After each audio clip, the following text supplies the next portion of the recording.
conversations over coffee. That's what I like to call these things. You notice for the last several weeks, I haven't actually stood and preached as if I were preaching. And I think because I started something, when I worked at my last job, I would always get in first. So for those who don't know me, I have a tendency to be late to places. And I would drop my son off at school, and that's the only reason I was able to make it out on time, because he had to be at school at 8:30. And his school was only 5 minutes from my job, so I'd get there 8:35, so it looked like I was really professional, but I was just trying to get my son to school on time. But I would have these conversations with coffee with the admin who was in our office, and we just built a great relationship. So one of the things that I want to continue to do here at YP is make sure that we always have that community aspect and relational aspect. And that's one of the reasons why I've kind of opted over the last several weeks to just kind of sit down and just have a talk and just have some feedback. So as Esther said, we're going to continue on in our conversation about the gospel. I am praying for Tampa Bay today. Yes. I think he's with Jesus. Jesus is with them. Brent.hatchett is not here, so I can say that. But yeah, with that being said, we won't be long. But here's the thing that I want to talk about as it relates to the gospel. Some of us are called to preach it. Myself, I'm called to stand, I'm called to proclaim, I'm called to do all of that. But if I asked you right now, if you could remember the greatest sermon you've ever heard in your life, the majority of you probably won't be able to recall it. And there's a reason for that. Preaching without question is extremely effective. But my thought process is this. While preaching the gospel is important, it's way more important to live it. And in my opinion, the greatest sermons in life are not preached, but rather they are lived. I'll share a story with you real quick. It's funny how God always plants seeds to kind of get you closer to Him. I was in the 4th grade, and our neighbor passed away maybe a year ago, and these new neighbors moved in. Well, my new neighbor was paralyzed from the waist down. And he had a family, he had a wife, he had kids, all that good stuff. Paralyzed from the waist down. And as a kid in the 4th grade, I was just kind of drawn to this man. This is interesting. And what was interesting about him is that even though he was paralyzed from the waist down, he lived a life as if he had no handicaps.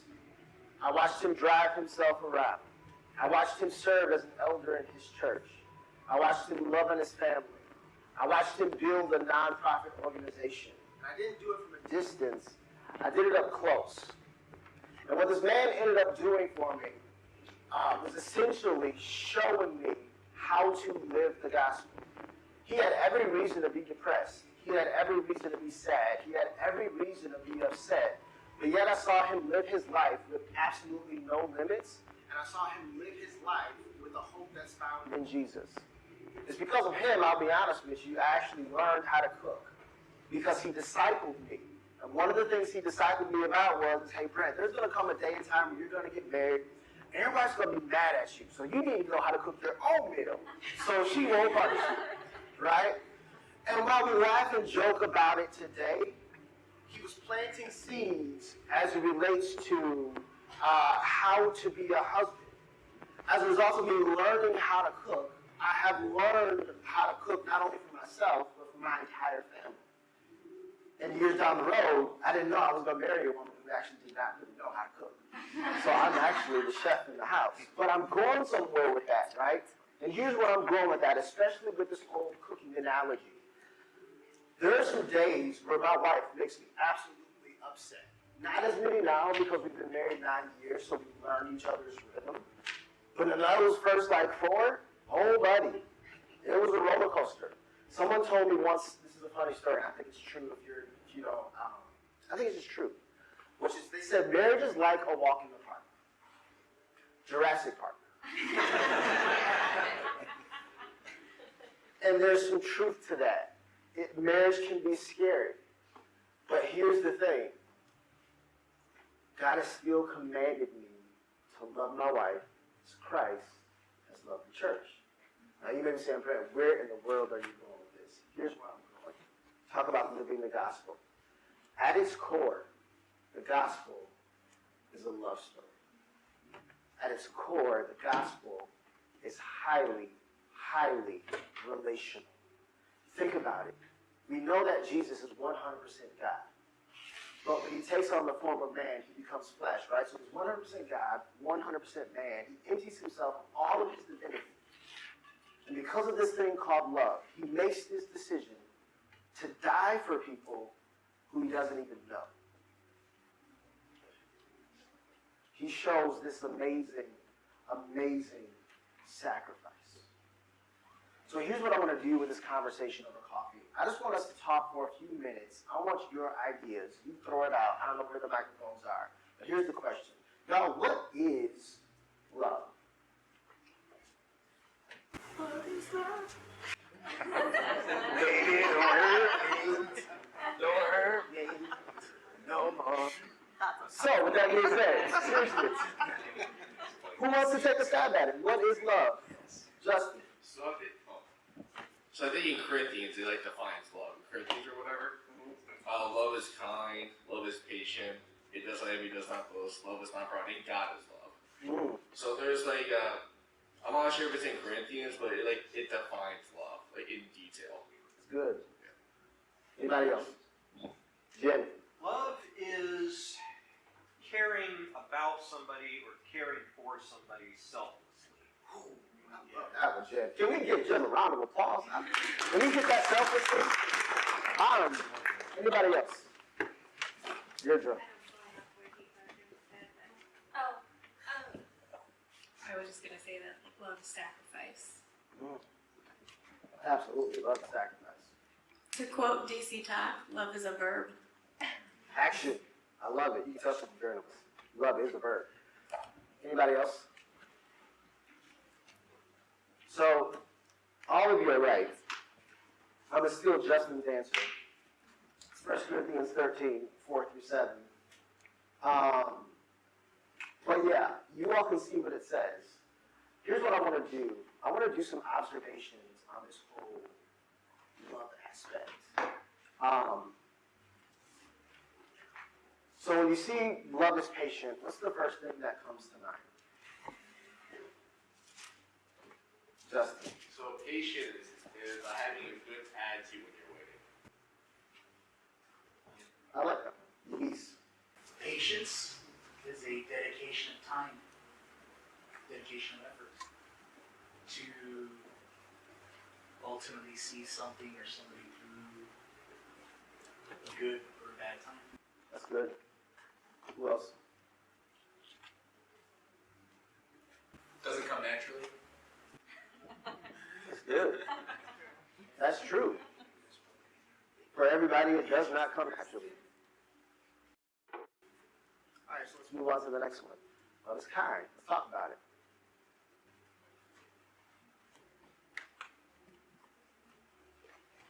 Cameron.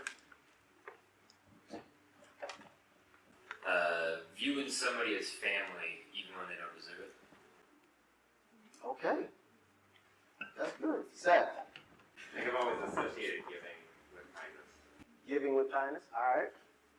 I think kindness is kind of just it's sort of like grace or mercy. Like it's along the lines of not doing to the person what they deserve, or not not retaliating. Like being giving them back kindness versus retaliation. Got it. Cool. I like all of those. Again, there's a method to my madness. Just ride with me for this for a second. Let's move on to love is not jealous or boastful or proud or rude. What are our observations about that?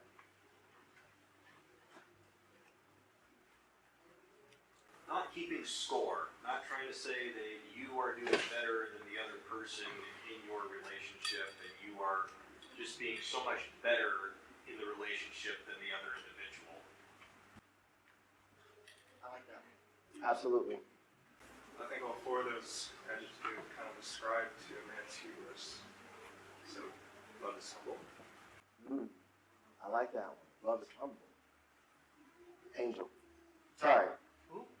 I mean, Angel words too. I summarize all four as love is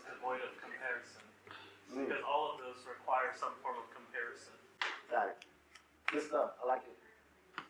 All right. Here's a tough one. It does not demand its own way. Let's talk about that one. Not selfless. It's not selfless or it is selfless? It is selfless. Luis. So it's meeting somebody where they're at instead of having them come up to your level. That's good. So compromise. Okay. No ultimatums. Say that again. No ultimatums. No Like, ultimatums. You have to do this or I won't let you do it. Yeah. All right. Let's keep moving on. It is not irritable. And it keeps on record of being wrong. Now, I'm going to be honest with you. This is a tough one. What do we think about this one? Don't people irritate us all the time? Forgiveness. Justin. Does that have anything to do with forgiveness? It has everything to do with forgiveness. Oh, that's I just took a guess. Yeah. It keeps no record. How many of us have found ourselves to where someone has hurt us, and we have held on to that hurt and held that hurt over their head? I'm not saying you're doing that now, but has anyone ever done that at a point in life? Right? I think all of us have done that at a point in life. Let's move on to the next one. It does not rejoice about injustices, but rejoices whenever the truth wins out. What do you think about that one? When you see somebody in need, and I think, just kind of borrow something from Dave Ramsey where he talks about parents rescuing their kids financially. Like, the parents aren't rejoicing if their child ends up homeless. Yeah. They're disappointed. They try to help them along. They try to help them out of it. But at some point, you can't live somebody's life. But you're not rejoicing when somebody's, in their need and fall flat on their face. Right. You're happy when the truth comes out that, hey, they have to grow up. They have to be built into more. That's good. That's good. I think it's kind of like speaking out when someone's wrong, like something like when there's injustices being served, like that's showing your love by speaking out and speaking up for what's right. So there's almost a standing in the gap. Standing up for the weak, standing up for those who can't defend themselves. That's really good. We're almost done. Brent, that one also speaks to when somebody who is maybe your enemy or has hurt you or whatever, when they have success and there are things that go well in their life, it's actually being happy for them, celebrating genuinely, even when the relationship is difficult. No, that's really, really good. It's tough to know when your enemy seems to be advancing and you seem to be stuck, but yet you still love them. And we're going to talk about that in a second. What was our next one? Love never gives up, never loses faith, is always hopeful, and endures through every circumstance. What are we thinking, observation-wise? Unconditional. Unconditional. Do I have to love everybody unconditionally? Like everybody? Is there an exception? So, the reason why I wanted to look at this definition of love is because we can't live the gospel without understanding what love is. Unfortunately, our society has painted love to be more of a feeling than it is an action. I had a conversation with my pastor one day, and he was telling me, and when I say my pastor, from back home, sorry, but he was telling me about his next door neighbor years ago, who were Indian. And for those who don't know, in India they have arranged marriages. So he asked he and his wife how long they had been married. And he said, I think it was like 25 years or something like that. He's like, well, when did you meet your wife? He said, the day before our wedding at the airport. He said, okay, I need you to help me out. Clearly, you met her the day before at the airport. There was no way that you actually loved her. Feeling of love. So how have you made this marriage work for 25 response was, because in my culture, commitment means something. If you think about it in the West, and I hate to be on the subject of marriage, but I'm trying to get you to see a picture of commitment. More than 56% of marriages in the West end in divorce. That includes Christian marriages, right? And the reason why is because in our culture in the West, commitment does not have as much value as it should.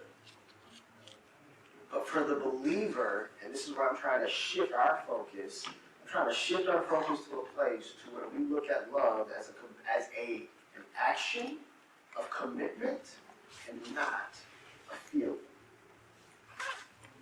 Because there are going to be plenty of days where I'm going to wake up and I'm not going to feel like loving you. There are going to be plenty of days where I'm going to wake up and I'm going to feel like being irritated with you. There are going to be days where I'm going to feel like not forgiving you. There's going to be days where I'm going to feel like being rude to you. Because of X, Y, and Z. Whatever X, Y, and Z may be. So, with that being said, our actions of love sometimes must override our feelings of love. But here's what I want you to remember. When you don't feel like loving, even though I don't always feel like loving, I'm always commanded to love. I had a conversation this week with my son's not baseball, well, he is a baseball coach, but he's also a football coach. So my son is 5 years old. Sorry, I have 2 kids now. My son, he's 6 years old. And he's on a flag football team. And here's what I've come to discover. This piece of cloth has been the most controversial thing that has happened in probably the last 50 years. And let me tell you why this piece of cloth is so controversial. He's in a league called I-9, and the league that he's in came up with a new rule, and the rule is that all athletes are required to wear a mask while performing. My son's coach didn't like the new rule. So last week, my son's coach quit. And 3 other parents quit with him. And then that left me and another parent, me who's never played organized football before, to now coach my son's football team. Now, I'm extremely upset the fact that the coach quit. I'm upset because if you're the leader of a team, as a leader, you can't abandon the team. As a leader, you just simply pivot. But here's the problem. I'm also a believer, so I can't just be upset and be silent. The Bible says if you have an ought with your brother, you go to him. So I gave this coach a call. And we had a very, very good conversation. And I started it off on the grounds that, hey, I'm a Christian, and I think you're a Christian too. The reality is, I've got a little issue, coach. We need to talk to it. And I told him how I was disappointed that he walked away from the team, all that good stuff. But I eventually became okay. Here's why. Because he felt like he made the best decision that was right for him and his son. If that's honestly how you feel, then I'm okay with that. Here's the way. We talked it out. I met him where he was. And this isn't to like kind of elevate me, because trust me, there are plenty of times where I missed the mark. This is just that one occasion where I actually hit it. But the win was, hey, we had a transparent conversation. And this literally came up in my conversation. I said, Coach, the reason why I had to have this conversation with you is because I think the biggest issue in our society right now is we live in a society where it's black and white, there's no room for gray, but not only that, we live in a society where people refuse to sit down and just listen. Everybody wants to talk, everybody wants to be heard, and everybody wants to be understood, but nobody wants to just listen and try to understand. And as a believer, I say this, I had an art with you, I came to you. One of the biggest issues that we have in life, they got kind of preachy and kind of weird, because I threw out the word love, and we were on the phone at like 10 o'clock at night, and it's just too bad busy having that kind of conversation. But I did it. I said, listen, man, my thing is this. I think one of the biggest issues in our society is people don't understand. People don't take the time to understand, and there's a huge lack of just loving your neighbor as yourself. So I'm giving you the same grace that I would expect somebody to give me. How awesome would our church be and our community be if we all implemented this? One of the reasons why I'm going through these lessons about the gospel, I'm not in the business of producing followers. I want you to follow Jesus, but I'm in the business of producing leaders. I'm in the business of producing disciple makers. I'm in the business of making sure that I have people who are up under my leadership, that they clearly understand what their purpose in life is. And your number one purpose in life is to live the gospel. I'm not asking you to preach it, but I'm asking you to live it. And by your living it, someone's going to be drawn to Jesus. Going back to my next door neighbor, there's this man who was handicapped. He decides, basically without me even knowing it, he's discipling me by the time I'm in the 4th grade. When I turned 16, I give my life to Christ. You know what church I went to? His. You know who I still talk to this day? Him. 34 years old. Met him when I was in the 4th grade. Because he lived the gospel and didn't just preach it to me, my life was changed. Whose life can you change by living the gospel? I'm not expecting you to know text and verse. I'm not expecting you to know Genesis to Revelation and be able to recite all 66 books of the Bible. Hey, I can't even tell you the order, right? I'm not expecting you to do that. Part of that Bible app just makes it so easy. You just scroll over to it. But what I am asking you to do is learn how to live. So with that being said, we're going to transition now. Oh, last thing. Here's what I want you to know about love.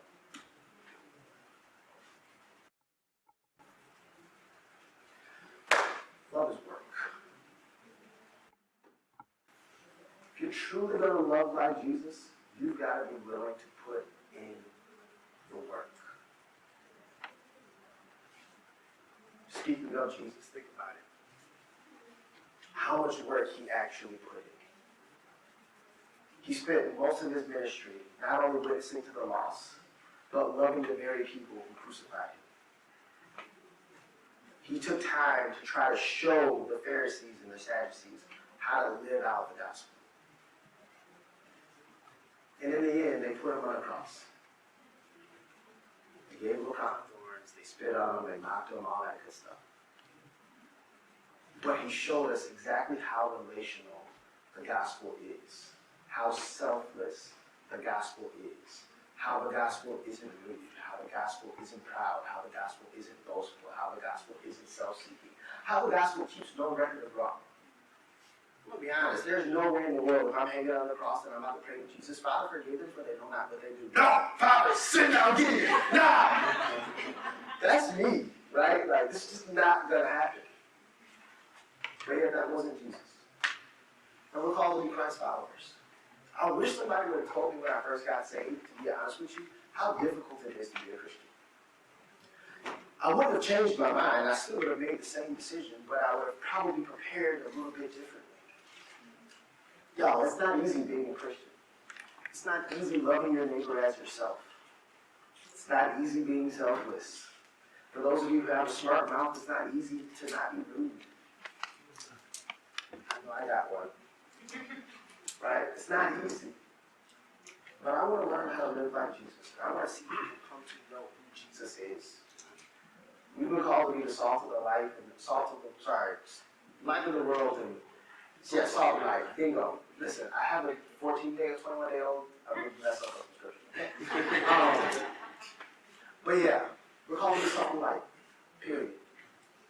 So, with that being said, every time we come here, I want to make sure that it's applicational. So here's our discussion question for the day, and then we'll be done. Which is simply this. It's just one. What's one thing you can do this week to love like Jesus? Just one. So you're already in groups, you're already at your tables. If you need some water, there's some water over there to wake you up. But let's have a conversation for the next 10 minutes with your group. And let's just talk about what can we do this week to love like Jesus. 3, 2, 1, and go.